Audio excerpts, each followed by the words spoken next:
الحمدللہ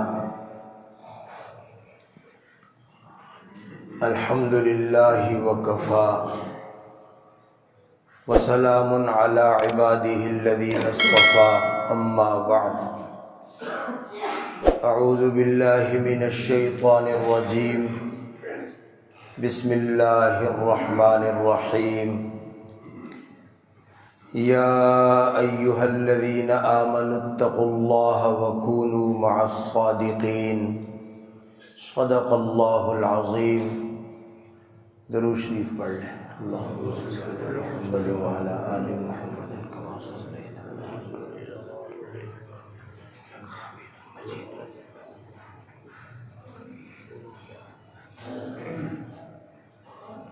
کسی اللہ والے سے ایک مسلمان نے پوچھا کہ کیا علامت ہے جس سے ہمیں پتہ چل جائے کہ میرا حج قبول ہو گیا؟ بہت سے لوگ حج کرنے جاتے ہیں، اللہ جل جلالہ کی ذات سے امید تو سب ہی رکھتے ہیں کہ اللہ تبارک و تعالی ہمارا حج قبول فرما لے، لیکن ہماری کوتاہیاں غفلتیں اتنی ہوتی ہیں کہ ہم میں سے بہت سے لوگوں کا حج قابل قبول تو نہیں ہوتا۔ اللہ قبول فرما لے، اس کا رحم ہے، اس کا کرم ہے۔ تو ایک اللہ والے سے کسی نے پوچھا کہ کوئی علامت ہے، کوئی نشانی کہ جس سے ہمیں معلوم ہو جائے کہ میرا حج قبول ہو گیا؟ تو اس نے اللہ والے نے اس کا جواب دیا کہ ہاں، ایک علامت ہے۔ جو شخص حج کرنے گیا، حج کر کے آیا، حج سے اس کی پہلے کی زندگی اور حج کر کے آنے کی بعد کی زندگی میں اگر تمہیں کچھ فرق نظر آ رہا ہے تو سمجھ جاؤ کہ حج قبول ہو گیا۔ فرق کا معنی یہ ہے کہ پہلے نماز کی پابندی نہیں کرتا تھا، اب نماز کی پابندی ہو گئی۔ پہلے تلاوت کی پابندی نہیں کرتا تھا، اب تلاوت کرتا ہے، مسجد میں دیر تک بیٹھتا ہے۔ پہلے منہ پر داڑھی نہیں تھی، اب اس نے داڑھی بھی رکھ لی ہے کہ میرے محبوب کی سنت ہے۔ پہلے جھوٹ بولتا تھا، لوگوں سے فریب کرتا، ملاوٹ کرتا، لیکن اب ہم دیکھ رہے ہیں کہ حج کرنے کے بعد اس کی اصلاح ہو گئی۔ اب وہ جھوٹ نہیں بولتا، اب فریب نہیں کرتا، اب دغا نہیں کرتا، اب ملاوٹ نہیں کرتا۔ تو سمجھ جاؤ کہ اس کا حج اللہ جل جلالہ کے دربار میں قبول ہو گیا۔ تو بعین ہی اسی طرح کا معاملہ ہے رمضان المبارک کے ساتھ بھی، کہ رمضان المبارک میں ہم اللہ تبارک و تعالیٰ کے حضور اپنی عبادت، کوئی طاعت، کوئی ریاضات پیش کرتے ہیں، نماز کی شکل میں، توبہ استغفار کی شکل میں، اعتکاف کی صورت میں، قرآن پاک کی تلاوت پڑھنے سننے کی صورت میں، نماز تراویح، تہجد، نوافل کی شکل میں۔ تو کیا ہماری یہ عبادت رمضان المبارک کی قبول ہے؟ قبول ہو رہی ہے یا رد ہو رہی ہے؟ یہ میں نے پہلے عرض کیا کہ ہم میں سے کسی کی عبادت قابل قبول تو ہے نہیں، یہ تو اللہ کے رحم اور اس کے فضل سے امید لگائے بیٹھے ہیں کہ ٹوٹی پھوٹی ناقص اللہ قبول کر لیں گے۔ تو علامت کوئی دیکھ لیں کہ ہماری یہ عبادت قبول بھی ہے۔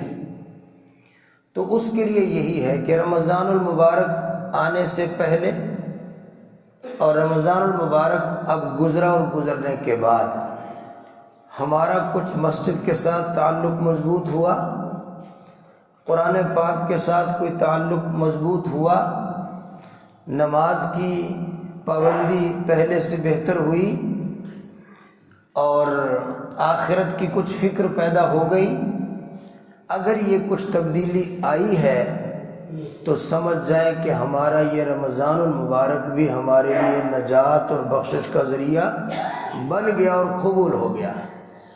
لیکن اگر بات ایسے نہیں ہے، ہم ویسے کے ویسے ہی ہیں، تو پھر خطرہ ہے کہ ہماری یہ ساری کی ساری عبادت اور محنت اللہ کے ہاں قبول نہیں ہوئی۔ تو اس لیے میرے بھائیوں، اس بات کا ہم نے ضرور فکر کرنا ہے کہ رمضان آ کر گزرا اور ہمیں اس نے کچھ تبدیل کیا یا نہیں کیا، اس کی ہم نے فکر کرنی ہے۔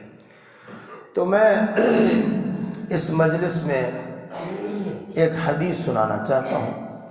جناب رسول اللہ صلی اللہ علیہ وآلہ وسلم کا ایک بہت ہی پیارا نورانی ارشاد ہے۔ آپ کا ہر ارشاد نورانی ہے، آپ کا ہر ارشاد عظیم الشان ہے، لیکن بعض احادیث اور ارشادات ایسے ہوتے ہیں کہ جن کو سن کر دل نرم ہوتا ہے اور رقت قلب پیدا ہوتا ہے، فکر عمل پیدا ہوتا ہے۔ تو میں اس قسم کی ایک حدیث سنانے کی سعادت حاصل کرتا ہوں۔ صحابی رسول حضرت عقبہ بن عامر رضی اللہ تعالی عنہ، یہ نام بھی یاد رکھیں، اور میں یہ عرض کروں گا کہ بڑی آسان سی میں باتیں عرض کرنے لگا ہوں۔ سب لوگ اس کو اس نیت سے سن لیں کہ ہم نے کم از کم ایک دفعہ جا کر یہ حدیث گھر والوں کو سنانی ہے۔ سب لوگ اس کی نیت کرتے ہوئے انشاءاللہ کم از کم ایک دفعہ ہم اس حدیث کو اپنے گھر والوں کو ضرور سنائیں گے، دوست احباب کو، جاننے والوں کو۔ توجہ سے سن لیں گے تو بات آپ کو ضرور ذہن نشین ہو جائے گی۔ حضرت عقبہ بن عامر رضی اللہ تعالی عنہ ارشاد فرماتے ہیں کہ میں رسول اللہ صلی اللہ علیہ وسلم کی خدمت اقدس میں حاضر ہوا تو آپ نے مجھے پہلی ملاقات میں 3 نصیحتیں فرمائیں۔ کتنی نصیحتیں؟ 3۔ کئی دنوں کے بعد پھر میں دوسری مرتبہ رسول اللہ صلی اللہ علیہ وسلم کی خدمت اقدس میں حاضر ہوا تو دوسری ملاقات میں بھی آپ نے مجھے مزید 3 نصیحتیں ارشاد فرمائی۔ چند دنوں کے بعد تیسری مرتبہ جناب رسول اللہ صلی اللہ علیہ وسلم کی خدمت میں حاضر ہوا تو آپ نے مجھے فرمایا، عقبہ آج میں تجھے 3 تحفے دے دیتا ہوں۔ پہلی مجلس میں 3 نصیحتیں، دوسری مجلس میں، دوسری ملاقات میں پھر 3 نصیحتیں، اور تیسری مجلس میں آپ نے فرمایا تجھے 3 قیمتی چیزیں دیتا ہوں، 3 تحفے دیتا ہوں، ان کی قدر کرنا۔ تو میں مختصر عرض کر دیتا ہوں۔ فرماتے ہیں اتیت رسول اللہ صلی اللہ علیہ وسلم، میں رسول اللہ صلی اللہ علیہ وسلم کی خدمت اقدس میں حاضر ہوا تو آپ نے مجھے 3 نصیحتیں ارشاد فرمائی، بڑی چھوٹی چھوٹی باتیں۔ نمبر 1 فرمایا صل من قطعک، جو تیرے ساتھ قطع تعلقی کرے تو اس کے ساتھ اپنے تعلق کو جوڑ، وہ تعلق کو توڑتا رہے تو جوڑتا رہے۔ یہ نہیں ہے کہ جس نے تعلق رکھا اس کے ساتھ تعلق ہے، جس نے نہیں رکھا تو نہیں ہے۔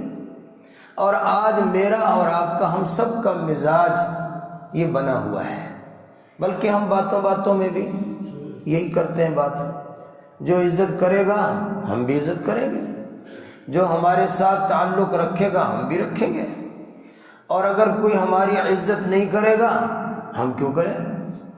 اگر کوئی ہمیں بلائے گا اپنی بیٹے کی بیٹی کی شادی پر ہم بھی بلائیں گے، وہ نہیں بلائے گا تو ہم بھی نہیں بلائیں گے۔ اگر کوئی ہماری بے عزتی کرے گا تو ہم بھائی 1 کی 2 سنائیں گے، اگر کوئی گالی دے گا تو ہم 2 گالیاں دیں گے، ہم تو اینٹ کا جواب پتھر سے دیں گے، ہم کسی کے گھر سے کھاتے ہیں۔ یہ باتیں ہم سب کرتے ہیں کہ نہیں کرتے؟ اور عجیب بات یہ ہے کہ جب ہم یہ باتیں کرتے ہیں تو سننے والے بھی کہتے ہیں واہ واہ، بات بالکل ٹھیک ہے، حالانکہ یہ بات بالکل غلط ہے، ٹھیک نہیں ہے۔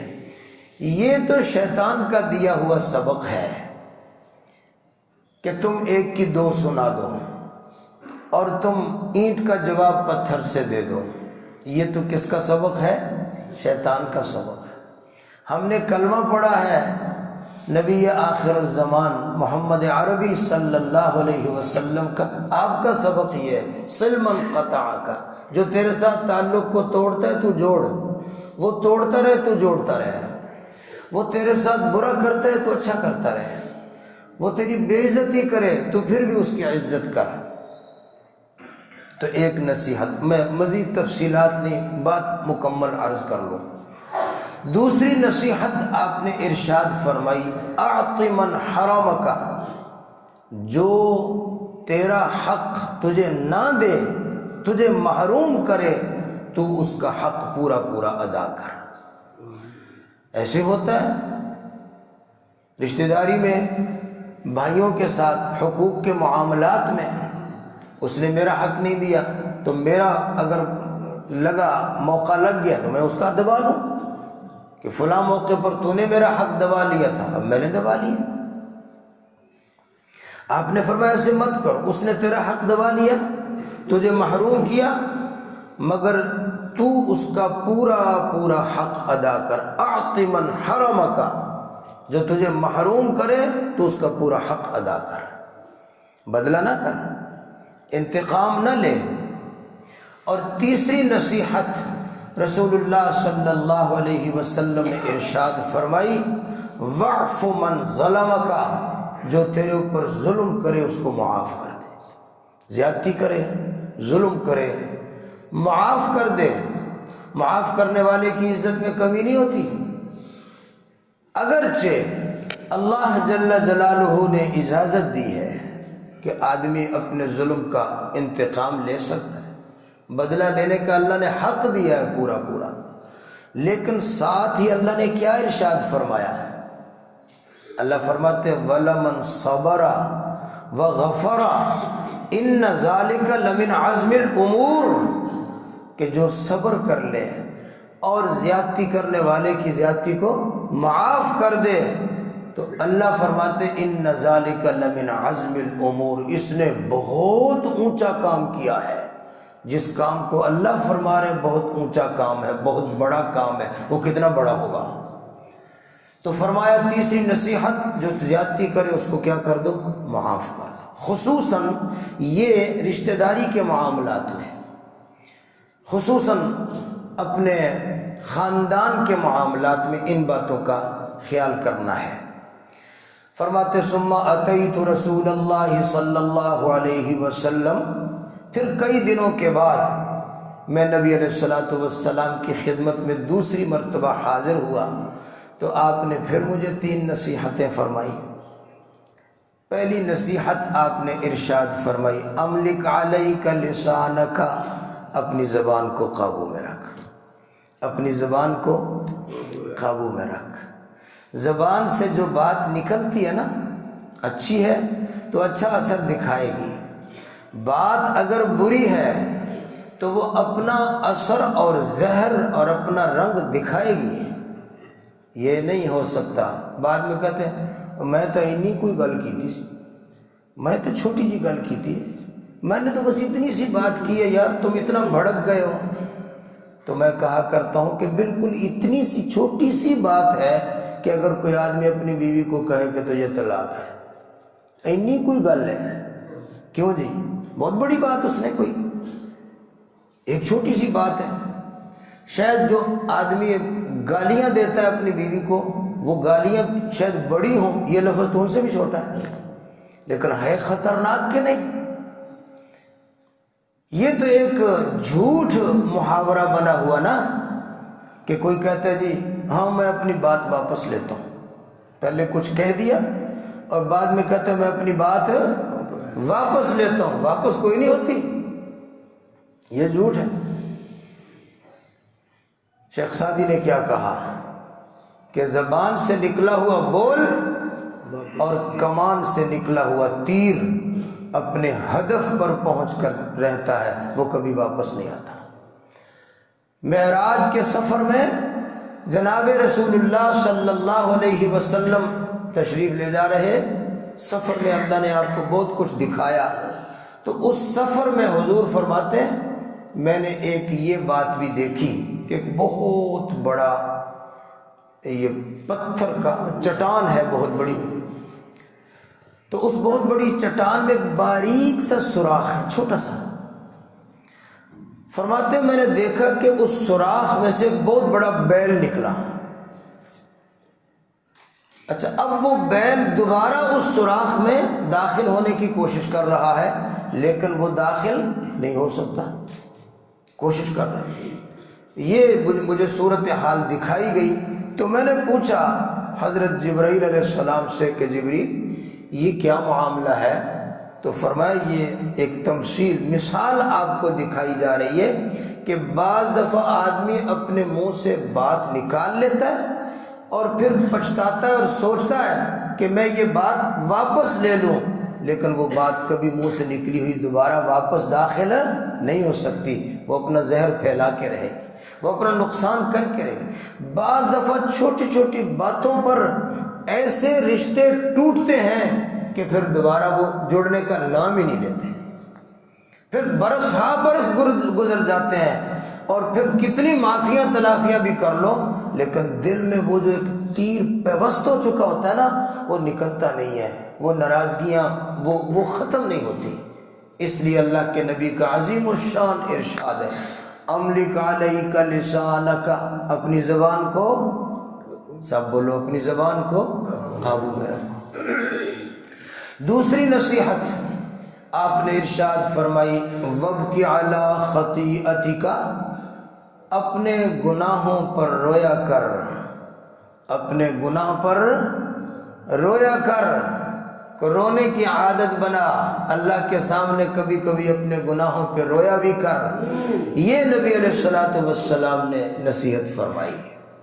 تو میں عرض کیا کرتا ہوں کہ روتے تو ہم سب ہیں، اب کسی بھی آدمی کی سے بات کر لو وہ اپنے بچوں کو رو رہا ہے، اور بچے جو ہیں وہ ماں باپ کو رو رہے ہیں، اور آدمی اپنی بیویوں کو رو رہے ہیں، اور عورتیں ساری اپنے شوہروں کو رو رہی ہیں، بھائی بھائی کو رو رہا ہے، رو رہے ہیں کہ نہیں رو رہے ہیں؟ سب اپنے رشتہ داروں کو رو رہے ہیں، اس نے میرے ساتھ یہ ظلم کیا، اس نے یہ ظلم کیا، اس نے یہ زیادتی کی، اس نے میرا حق دبایا، اس نے فلاں موقع پر ایسے کیا، سب رو رہے ہیں، صرف ایک اللہ کے سامنے ہم نہیں روتے۔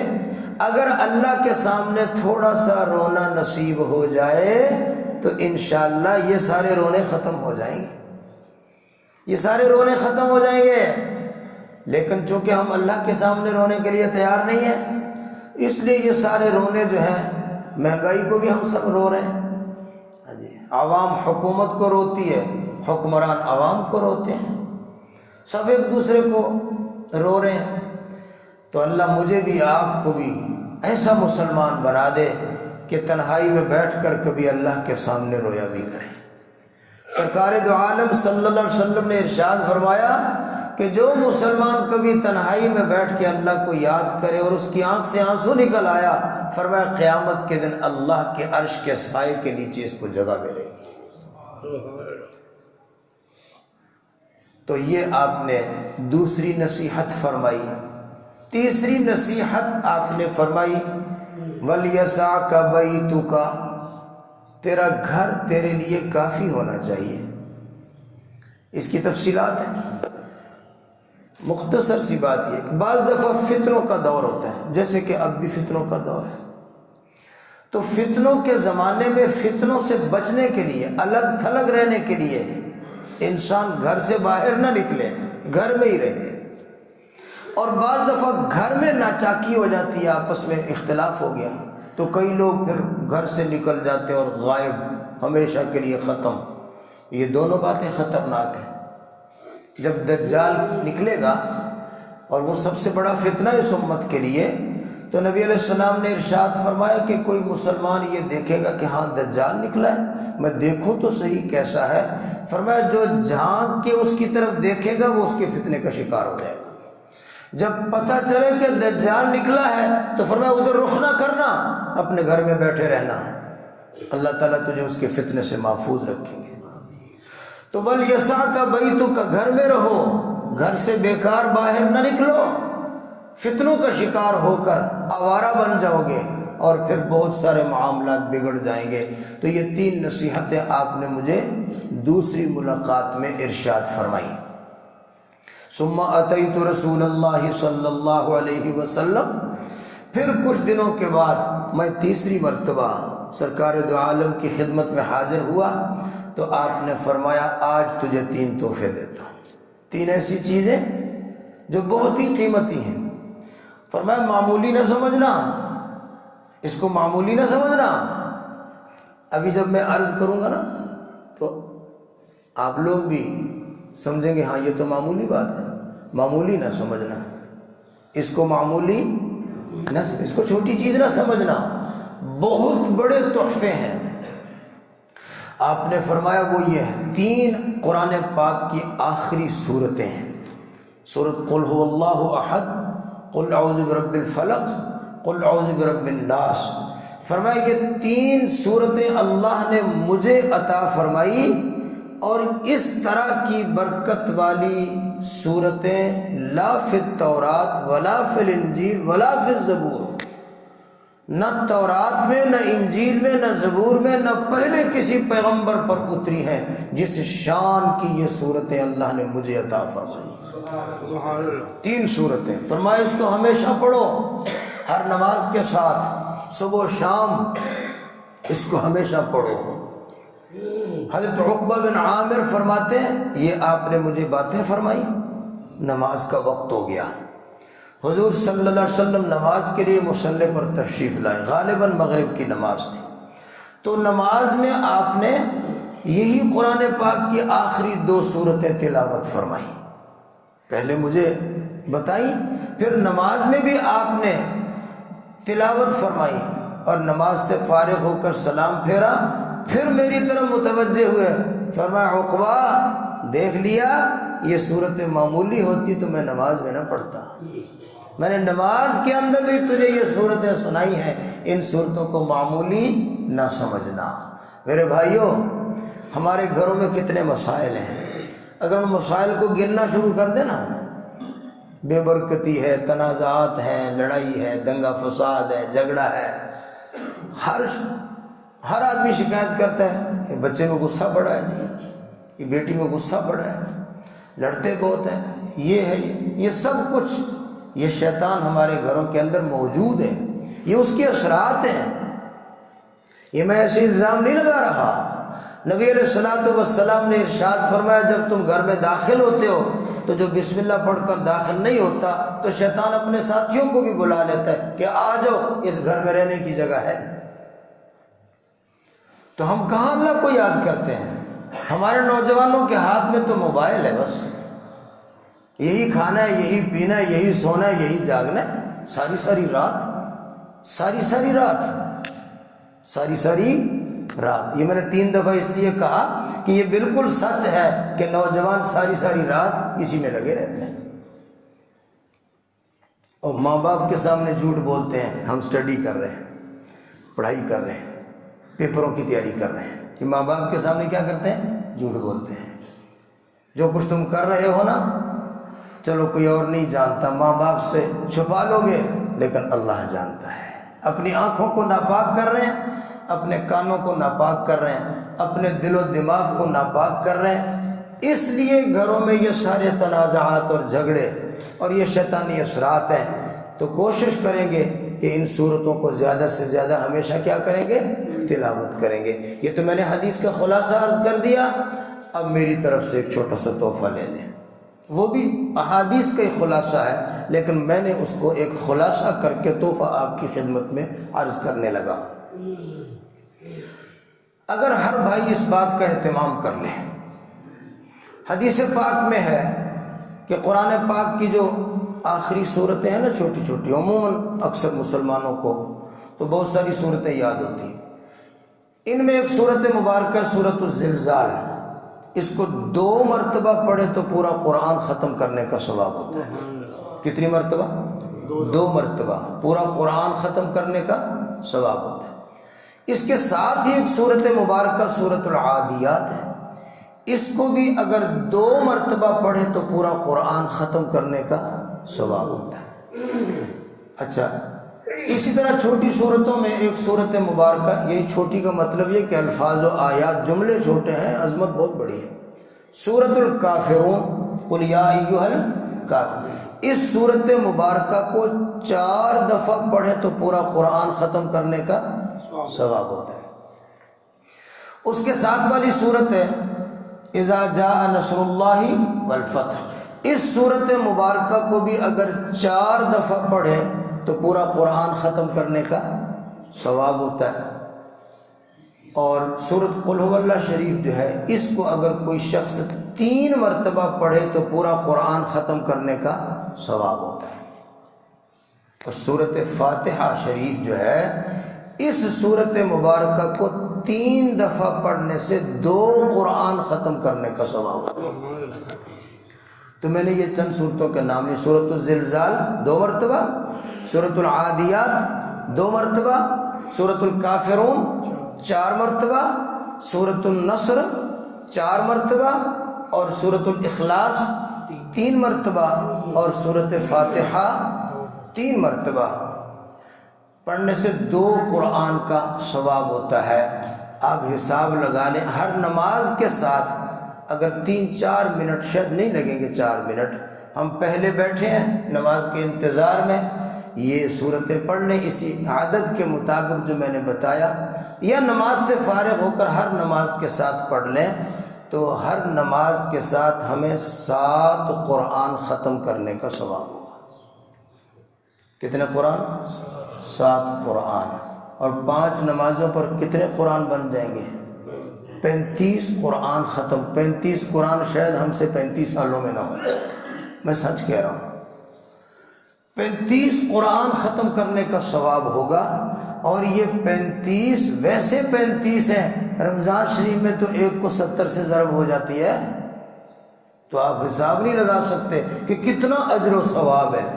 تو ہر نماز کے ساتھ اس کا بھی کیا کر لیں، صرف آپ سے 3-4 منٹ کی جو میں نے بات عرض کی ہے کہ یہ ہر نماز کے ساتھ یہ 3 منٹ 4 منٹ اگر قرآن پاک کو دے دیں، اور یہ صورتیں تو تقریباً ہر بچے کو، ہر بڑے کو یاد ہے، اس کو اس عادت کے مطابق پڑھ لیا کریں۔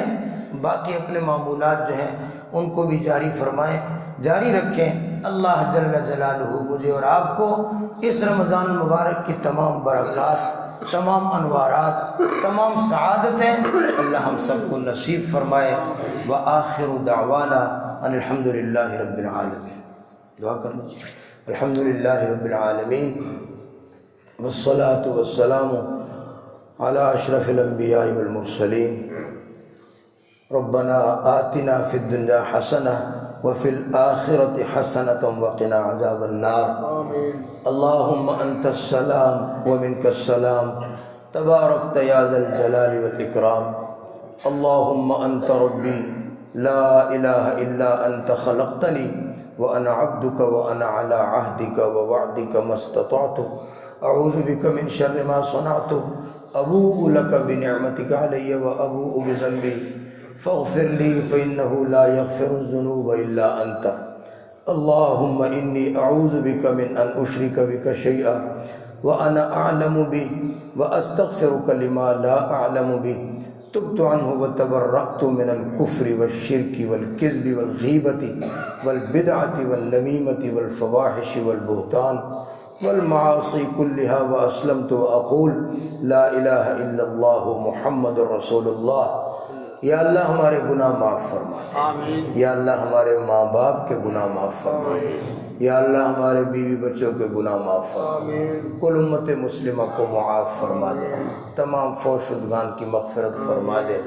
ہمارے بھائی جان حافظ محمد طیب صاحب، ان کی بیٹی زیر علاج ہے، یا اللہ اس کو شفا نصیب فرما دے، یا اللہ بیٹی کو شفا نصیب فرما دے، یا اللہ تمام بیماروں کو صحت تندرستی نصیب فرما دے، یا اللہ تمام بھائیوں کی حاجات پوری فرما دے، یا اللہ فلسطین کے مسلمانوں کی مدد فرما دے، یا اللہ فلسطین کے بھوکے، یا اللہ فلسطین کے بچے، زخمی بچے، یا اللہ ان کی مدد فرما دے، یا اللہ بھوکے پیاسے ہیں، یا اللہ ان کی نصرت فرما دے، یا اللہ ان کی مدد فرما دے، یا اللہ مجاہدین کی نصرت اور امداد فرما دے، یا اللہ اسرائیل اور یہ یہودی عیسائی ان کا گٹھ جوڑ، یا اللہ ان کو ناکام فرما دے، ان کو نیست و نابود فرما دے، یا اللہ یہ جتنے بندے تیرے دربار میں ہاتھ اٹھا کے بیٹھے ہیں، ان کے دلوں میں جو بھی حاجات ہیں، یا اللہ آپ ہمارے دلوں کو ہم سے بھی زیادہ جانتے ہیں، ہماری تمام حاجات پوری فرما دیں۔ بہت سے بھائیوں نے، بہنوں نے، بیٹیوں نے، بچیوں نے، ماؤں نے دعاؤں کے لیے کہا، بچوں کے رشتوں کے متعلق اور دیگر حوائج کے متعلق، یا اللہ سب کی ضروریات پوری فرما دے، یا اللہ سب کی حاجات پوری فرما دے، جس نے جس دعا کے لیے کہا ہے، یا اللہ سب کی حاجات پوری فرما دے۔ اس ماہ مبارک کو ہماری نجات کا ذریعہ بنا، ہماری بخشش کا ذریعہ بنا، ہماری اصلاح کا ذریعہ بنا، اپنے قرب کا ذریعہ بنا، ہماری توبہ کا ذریعہ بنا، ہماری معافی کا ذریعہ بنا، یا اللہ ایمان کی زندگی ایمان کی موت نصیب فرما، کلمے والی زندگی کلمے والی موت نصیب فرما۔ سبحان ربک رب العزت عما یصفون وسلام علی المرسلین والحمد للہ رب العالمین۔